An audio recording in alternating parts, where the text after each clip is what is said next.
This is all about, obviously, the euro. And that's probably a pretty interesting topic for a lot of you, especially if you live in America. Because like myself, until a couple of years ago, we tend to live in this little bubble called the USA, and the rest of the world is, just something we hear about occasionally on the news.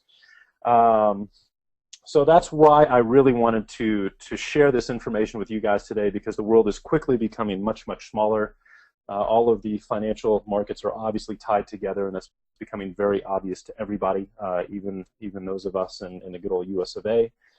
And so what's going to happen when the euro breaks down? And in my opinion, and the opinion of our speaker tonight, that's inevitable, and more likely than not to take place over the next 2 to 12 months. So what are the consequences for those people who are obviously in Europe, but for those of us here in the West as well? And then what are the opportunities that come with that tragedy as well? So that's what we're here to talk about tonight. This is a presentation that Gonzalo has graciously offered to do for free for Elevation Group readers. This is something that he normally charges a decent amount of money for, but I'll let him tell you a little bit more about his company, the Lira Strategic Planning Group, here tonight. And, Gonzalo, I'm just about ready to turn it over to you. Are you with us right now? Yeah, I'm right here, so I'm ready to take it away. Awesome, buddy. So Gonzalo is joining us down from Chile, and again, Gonzalo, thank you so much for doing this for us tonight and for taking us through this topic that is very new to a lot of people, but very, very important, as they will find out here tonight as you go through your presentation. So with that being said, I'll go ahead and hand over control of the webinar to you. If you could just hit share your screen, we'll go ahead and get started. I do believe you guys are seeing my screen now. You should all be seeing a black swan with the elevationgroup.net/SPG, which is the link that will lead you to my site, which is liraspg.com. Now, let me give you a little bit of background. You, of course, might know this, but for the folks joining us, the Strategic Planning Group is basically a group where we gameplay different scenarios. We originally gameplayed what would happen if hyperinflation were to happen to the US dollar. That was the first scenario. Then from there we have moved on to different scenarios. We have gameplayed the issue of what happens if you personally have to leave the United States. Where would you go? How would you set up an overseas residence, establish a second passport, and so on. The third unit, which we gave about 6 weeks ago, is what happens if and when the euro breaks, which we are currently starting to see. And the next unit that is going to be released on Sunday, as a matter of fact, is the possibility of a war between Israel and Iran, and what effects that would have geopolitically, politically in the United States and Europe, and economically and financially. Now, this presentation that I'm going to give you is the one that I gave to support the when the euro breaks scenario. That scenario was about a 40-page analysis of what would happen. And this presentation that you're going to see supports that analysis. This was the original presentation I gave about 5 weeks ago. And this presentation supported certain recommendations that we made insofar as how to handle the European situation and how to protect your assets and, frankly, maximize profits in this very uncertain time. I'm very proud to say that we made a hard recommendation on May 30th to purchase Swiss francs, and the members who did that have done very, very well for themselves, considering that the Swiss franc has become the go-to currency for refuge from the euro crisis that's going on. So the structure of this presentation is quite simple. We're going to start first by giving a little bit of background and into the whole European situation, and then we're going to move into what we at the Strategic Planning Group anticipate will be the path of the euro, its valuation path, if you will. Now, this analysis of the euro is the key issue, because as the euro falls and then rises, as you will see, different investment opportunities will arise that will naturally flow out of this path of the euro. So let me get started with you. Now, there's an aphorism I have. Aphorism number 3. Never get down in the mud to wrestle with a pig, because you'll only get dirty, and the pig will enjoy it. These are famous words. They were actually originally written by George Bernard Shaw. Now, this is very key about the pigs issue, because the pigs, of course, are Portugal, Italy, Ireland, Greece, and Spain. Now, these countries are essentially over-indebted. This chart here, which appeared in December of last year in the New York Times, is actually the best chart you will ever see that explains the debt that the various countries owe.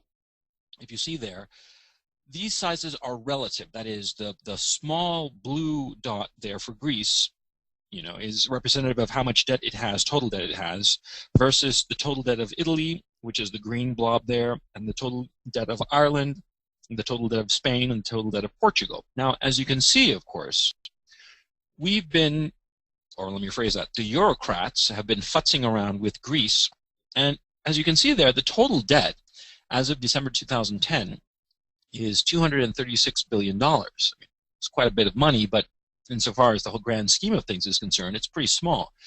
If you take it as a percentage of the total European Union, you're talking less than 5%. I mean, Greece is small, and so is Portugal. See, the big kahunas here are, of course, Italy and Spain. Now, notice those big arrows. See how those arrows, for instance, in the Italian blob, the 1.4 trillion that Italy owes, they owe $190 billion to Germany. These are all in dollars, by the way. And $511 billion to France. Now, of course, the Italians don't owe it to the French government. They owe it to French banks. French banks are sitting on $500 billion worth of Italian sovereign debt. Okay, that's the issue here. All of this debt is the sovereign debt. That is the debt that the governments have issued. The holders of that debt are all private companies, or banks principally, and of course insurance companies. Now, this is key. We're going to get back to this chart in a little bit, but I just want you to look at this chart and to understand that Greece, which has been the whole hullabaloo about the European sovereign debt, Greece is really the hair of the dog. It's just a little thing. The big one is Italy and Spain, and of course Ireland. So the expectation was what's called the gypsy expectation. That was that the sovereign debt crisis would be in the order of Greece, Ireland, Portugal, Spain, and Italy. That was the expectation up to about 2 weeks ago. But we're going to get to that in a little bit. When 2 weeks ago, just to give you a heads up, the Italian and Spanish debt spiked up to about 6% for no reason. And that, of course, means that the markets, the bond markets, collectively realize that Spain and Italy are teetering. See? So the whole point of bailing out Greece, okay, which just happened, okay, is in order to build a firewall to stop the European sovereign debt crisis from spreading. That was the whole point of it. But the Eurocrats did such a poor job of this whole thing, of dithering and backbiting, and there was the whole issue of Angela Merkel and all the rest of them. They all did such a poor job of this whole situation that finally, Italy and Spain started breaking 2 weeks ago.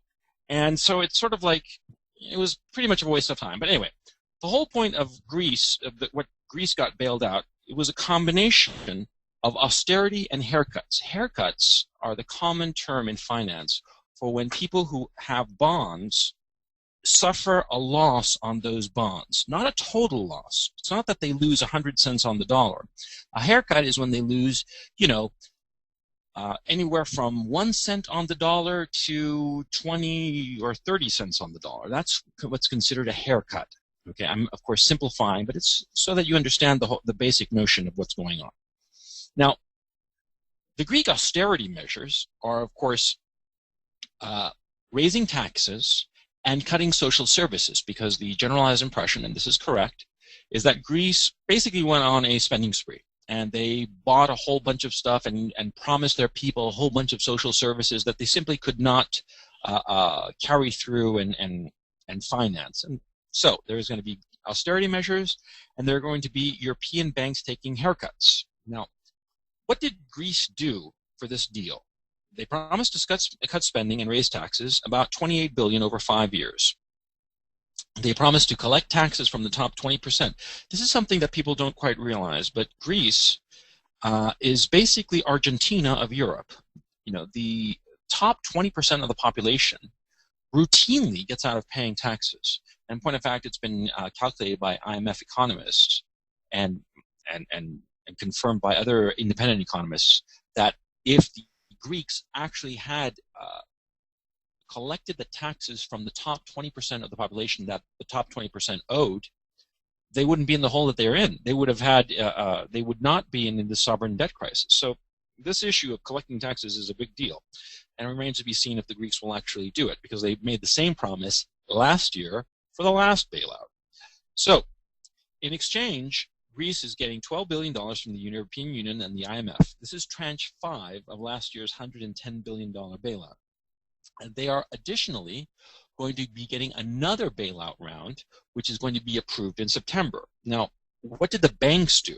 Well, they voluntarily rolled over about $3 billion under the so-called French plan. Okay. Now, this affects the Greek bond market maturing over June 2011 through June of 2012. Okay. Basically, the bonds that are being owed between those two dates, rather than the Greek government paying them, the Greek government is going to give those bondholders additional bonds that are going to be for 30 years. Now, it's a very complicated scheme that it doesn't really bear, getting into, because basically 70% of the bonds will be rolled over, and of those, about 2/3 will be put into 30-year Greek bonds. Okay, the remaining third will be put into a guarantee fund. This is a zero coupon bond with AAA rating. Yeah, like I say there. Yeah, I don't get it either. It's a very complicated scheme that is designed to keep happy a whole host of people who are very unhappy. There are French bankers, German bankers, the German government, the French government. All of these people are very unhappy, but all of them have conflicting interests, and that's why you have this weird jury-rigged system. Bottom line, this French plan is totally cosmetic because it is voluntary. It was just to provide political cover to the Greeks. The Greek vote to pass the austerity and tax hike measures were also totally cosmetic. It was just to provide European banks with a balance sheet fiction, because this is the key issue. The banks did the European version of extend and pretend. In the United States, how all the banks had all these toxic assets, and so the Federal Reserve, back in March of 2009, suspended some of the accounting rules and some of the capitalization rules, because all the American banks, Citibank, JP Morgan, all these banks, they were all broke. And what did the Fed do? They just allowed the banks to pretend that everything was fine, to pretend that they were capitalized, and it became known as extend and pretend. Because the hope was that by kicking the can down the road, things would eventually get better. And that's exactly what the Europeans and the Greeks are doing. Or let me phrase that. That's what the Europeans are doing insofar as the Greeks are concerned. They are kicking the can down the road, okay? But they did such a poor job of it that they didn't really solve the problem. But anyway, with today's deal, or this was a few weeks ago, there is no credit event, okay? Now, that's the key issue. Let me explain what a credit event is. Now, a credit event is when a bond defaults either in whole or partially. Now, why is this important? Because there are a lot of contracts that depend on the particular sovereign bond not defaulting. Because, for instance, insurance policies. Imagine this. Imagine you have a car, and you have an insurance policy on that car. Now, let's suppose, just for the sake of argument, that you ding that car. Just get a little ding on the side of the door, for instance. Okay, that would be an insurance event. Okay, because that little ding, it's all dented.